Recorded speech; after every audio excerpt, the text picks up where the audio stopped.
All right, shalom, shalom. First off, all praise, honor, and glory unto Yahweh Bashem Yahushai Bashem Rakar Kadash, the honors to the apostles and those of GMS. Salutes and honors to the elect, all the brothers across the four corners who are learning truth and sincerity, the women, the children, and confusion, the faith who follow. So, really wanted to do this lesson. I had a different lesson I wanted to do, but the Spirit led me in this direction. So, Lord's will, this is an edifying video. So, yet last night I asked myself the question, what's the big deal about Iran getting a nuclear program? So, I went down the rabbit hole and, this is, pretty much what I came out with. So, there's nuclear countries and there's non-nuclear countries. All right, the countries that have nukes. Well, before I even get into that, there's something called the Non-Proliferation Treaty. All right, all the countries in the world, except a few, and we'll get into that, signed this treaty in 1970. 191 countries, okay, have signed this treaty. And the treaty is basically that anyone who had nukes can keep them, but anyone who signs this treaty cannot develop them. All right, so we're going to go into this word proliferation. So it's from 1859. It says formation or development of cells by budding or division. From French proliferation or proliférer, producing offspring. So basically, or to bear or to carry. So basically bearing children. So it's non-proliferation. So basically no divisions, no more countries actually developing this technology. So when you agree to these terms, you can't do it. All right. So prior to 1970, the countries who had nuclear capabilities and agreed to this are the U.S., China, the U.K., France, and Russia. Okay, did I get all? Yeah, the U.S., Russia, the U.K., France, and China. Yeah, that's right. Those 5 countries. Countries that did not agree with it and developed their own nuclear programs because they didn't agree with it, so it was legal. India said that they developed it because they're pretty much on the border of China and there was conflict there, so they needed to defend themselves. So they developed nuclear weapons, as well as they're on the border of Pakistan. So they felt like they needed to be a nuclear country, so they developed them. Well, then Pakistan then developed nuclear weapons because they're on the border with India. So it's like, okay, well, if I got them, you're not going to throw them on me. And if you got them, I'm not going to throw them on you. Because that's the theory. It's escaping me what the theory is called. But it's basically saying, because we're both nuclear nations, if you hit the button, then I can hit the button and we're both going to die. So it's going to bring us to a means of talking it out opposed to actually going to nuclear war. So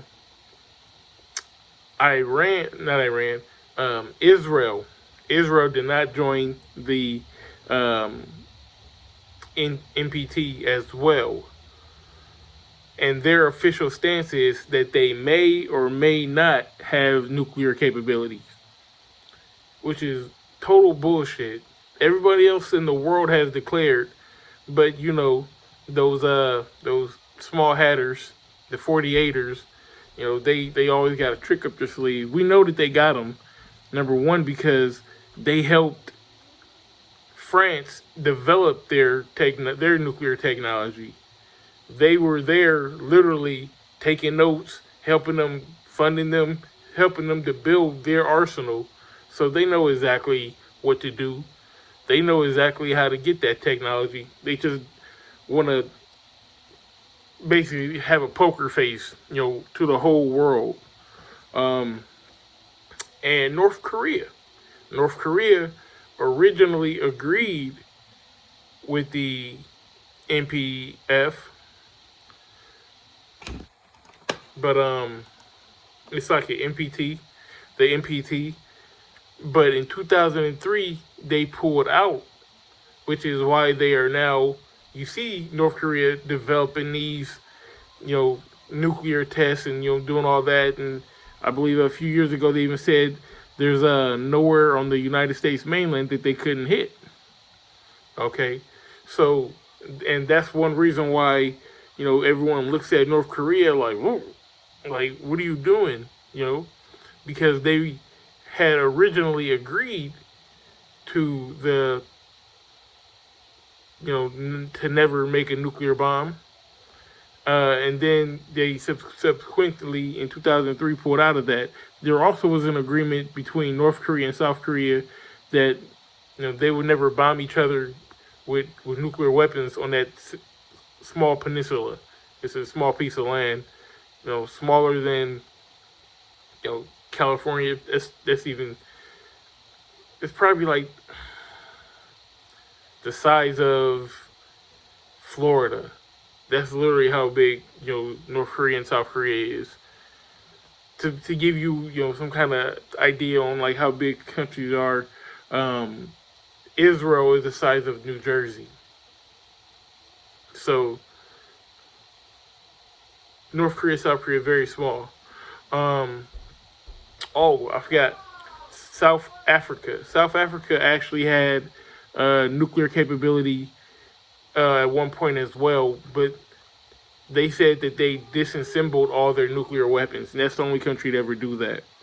So now we have, these countries: the United States, Russia, China, France, the UK, Pakistan, India, and Israel, and North Korea all have nuclear weapons.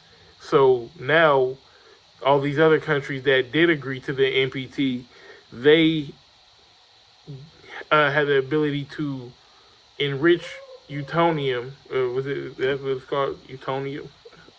I think I'm mixing up two, plutonium and uranium. yeah. To enrich uranium, originally it was up to like 3 to 5%. Just enough to that give you clean energy, so to speak. But a couple years ago, I believe it was 2018, Donald Trump did away with the agreement between the world and Iran and their nuclear program. And since then, they have enriched their uranium, 20%, 30%. Let Israel tell it they're damn near at 90%, which at 90%, that's when you can make a nuclear bomb. That's when you can make the core to a nuclear bomb. Which is going to lead me to, I'll go ahead and I'll get a couple of precepts here. First one, this is Jeremiah chapter 49 and 20. It says, "Therefore hear the counsel of the Lord, that he that has taken it, that he have. Therefore hear the counsel of the Lord, that he has taken against Edom, and his purposes, that he have purpose against the inhabitants of Teman. Surely the least of the flock shall draw them out. Surely he shall make their inhabitants desolate with them." All right, that's speaking about Israel. Israel, like I said, their official status is that they may or may not have them. Okay, but they're the main ones, hooping and hollering about Iran. Oh, if Iran gets the bomb, they're going to preempt to strike them. Well, what are they going to hit them with? You can't hit, or if you think that they have nuclear capability, number one, you can't let them get it. If you believe that they're going to strike you down, you got to strike them first. All right. And if you're going to drop a bomb on a nuclear facility, you can expect a nuclear reaction. That's in my mind, it's not too difficult to put together. But that's going to draw the world into this third world war. Okay, and we know that this is not going to be a regular war; it's going to be a nuclear war. Let me get this preset real quick.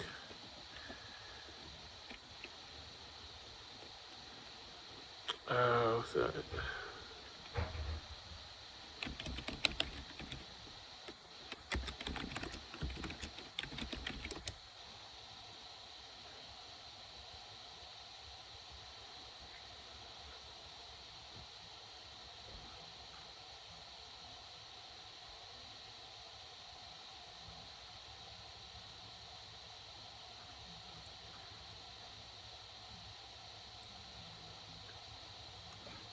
how does it go? Yeah, here we go. Isaiah 9 and 5, it says, "For every battle of the warriors with confused noise and garments rolled in blood, but this shall be with burning and fuel of fire." All right, so this third war is going to be of burning and a fuel of fire. All right, and just to back it all the way up, we're going to get Isaiah 54 and 16. It says, "Behold, I've created the smith that bloweth the coals in the fire, and that bringeth forth an instrument for his work. I have created the waster to destroy." All right, and that's what the nuclear weapon is. It's a waster to destroy. So you have all these nuclear countries, all right, and you have all this um, bad energy. This what's the word? What's the word? All right, it's hostility with each other. All right, everyone is against these. Everyone's against everyone. You have America and Russia head to head. You have America and China head to head. America and Iran. Iran and Israel. You have America backing up Israel. You have Russia and China and Iran buddy buddy together. All right, it's the makings of a third world war. All right, and going back in the day, you had Einstein. This is how it so called started. They finally, I believe it was in the 40s or the 50s. They that's when they finally split an atom. Okay, that was dealing with atomic bombs. Atomic bombs and nuclear bombs are two different kinds. Okay, so there's two different ways that you can do it. You can either split an atom or you can fuse two together. Okay, the first one, which Nagasaki and Hiroshima, those bombs in World War II that were dropped on them, those were atom bombs. They split an atom, and it was Einstein who came up with the equation, and he sent a letter to Franklin Roosevelt saying, hey, it's immense power when you split these atoms. If you're splitting the atom, it can do a lot of damage. And he claimed it's claimed that he did that as a warning, for FDR. But then he took that information and they started the Manhattan Project, which led to the nuclear bomb. And then once they did that, they dropped them all in Japan, and the rest is history. Okay, so like I said, that was splitting an atom. All right, so now you have nuclear fission, which is basically fusing one atom with another, okay, bringing them together, and it's immensely more powerful. So, you had, the two bombs that were dropped in Japan, and now once they found this new technology of fusing the two together, I believe Russia developed a nuclear weapon called the Tsar, which, if you added up every bomb that was dropped in World War II and times that by 10, that equaled the amount of strength of just that one bomb. And, to develop that technology on and on and on into these times, they said that they have this Russia saying that they have a bomb that could blow up France, the whole country of France, or Texas. Again, just to give you a size of how big these countries really are, because our maps that we use don't give these countries justice. It'll enlarge Edomite countries, so to speak, and make more melanated countries seem smaller. India is a lot bigger than what it seems. China is way bigger than what it seems. Africa is way bigger than what it seems. Europe is way smaller than what it seems. Mexico is a lot bigger than what it seems when you look at the regular map. Australia is a lot bigger than what it seems when you look at a regular map. Okay, so they said that Russia is way bigger, but Russia said that they have a nuclear bomb that can blow up Texas or France. All right, so that was said for a specific reason, to let them know, hey, look, we can blow your whole country up. Or, they say don't mess with Texas, and Texas is probably what I believe it's the third largest state in America, behind Alaska and California. All right, so Texas, it may even be two. Quote me if I'm, or correct me if I'm wrong, but that's a big landmass. All right, that's not just blowing up a city, blowing up a whole state of Texas. That's detrimental. Okay, so saying that to say this, with dealing with Iran. Matter of fact, let me just go ahead and get the scripture. So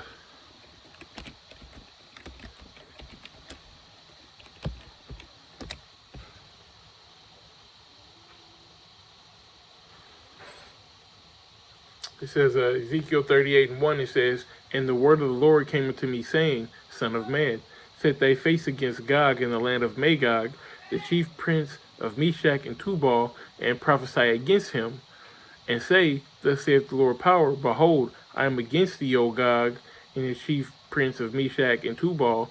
I will turn thee back and put hooks in thy jaws." Well, just to back it up a bit, my bad. Gog is speaking about Russia. Gog and Magog, that's Russia. So this is the Most High speaking to the spirit of Russia, okay, saying that I will turn thee back and put hooks in thy jaws. Now, what does that mean? It's talking about turning Russia in their mind state back to that USSR mind state, that Soviet mind state, back when in the 60s and the 70s and the 80s and the early 90s, you had what? The Cold War, which was a proxy war. It was basically the building up of those nuclear arms between Russia and America. You had the Cuban Missile Crisis, which it was said that Russia had missiles in Cuba pointed at the United States. All right, that was a crucial time. All right, so it's getting them back to that mind state, because prior to Vladimir Putin, Russia, their nuts was chopped off. To be frank, after the Berlin Wall came down, and a lot of those countries, the Ukraine, a lot of those countries that were part of the USSR broke off into their own little countries. Russia was, weakened. But, the bear has regained his strength, and he knows who he is. So that's him coming back into his strength. It says, "And I will bring thee forth, and all thine armies, and horses, and horsemen, all of them clothed in all sorts of armor, even a great company with bucklers and shields, all of them handling swords." So we know that Russia has a mighty army, has mighty weapons, all right? And it's going to show its military might. All right, it says Persia, which is Iran, all right, and I believe it is the 1930s, it officially changed the name from Persia to the People's Republic of Iran. All right, it says Ethiopia, Libya, all of them handling, all of them with shields and helmets. Okay. Gomer and all his bands in the house of Togarmah and of the north quarters, and all his bands and many people with thee. Be thou prepared, and prepare thyself, thou and all thy company that are assembled unto thee, and be thou a guard unto them. So it's telling Russia to be a guard, mainly onto Persia, who we're speaking about, because Persia is that Iran who is trying to build up its nuclear technology with its neighbor, those 48ers right there, right next to them, doing what? There's gonna be conflict. So Russia has to be that big brother and has to protect them. All right. So this whole World War III is set up. We're on the stage. We're seeing everything right now. These missiles weren't built for no purpose. Okay, we know what's going down. Um, this is Jeremiah 29. It's like Jeremiah 50 and 29. It says, "Call together the archers against Babylon, all ye that bend the bow, camp about camp against her round about. Let none thereof escape. Recompense her according to her work." Okay, pay America back according to his work. It says, "Call together all the archers against Babylon, everyone that bend the bow. Shoot at her, spare no arrow." Okay, so it's speaking about China. It's speaking about the UK. It's speaking about France. It's speaking about India and Pakistan. Okay, and North Korea and no, I'm missing somebody. Uh, and Israel. Well, Israel and the United States are going to be on the same side. They're going to be going back to the least shall draw them out. All right, the United States and Israel have a pact that if one goes to war, the other goes to war with them. Okay, so you're going to have them against the world. So who's going to, that our land of Israel is going to get cleansed with that fire. That's the only way it can be cleansed. They have, Pink City, the biggest gay parade in the world. I don't have to go into all the iniquity of America, but it's going to pay for it. It says to recompense her according to her work, according to all that she have done, do unto her, for she had been proud against the Lord Yahweh, against the Holy One of Israel. Okay, so America's going to pay. America's going to get that due justice. All right. So with that, I hope you're edified. I hope there's nothing that I missed. Yeah, so with that being said, call halal Yahweh by Shem Yahshai by Shem Karkadash, the abundance to the apostles and elders of GMS. Salutes and honors to the elect, all the brothers across the four corners who are in truth and sincerity, the women, the children, and confusion of faith who follow. Shalom.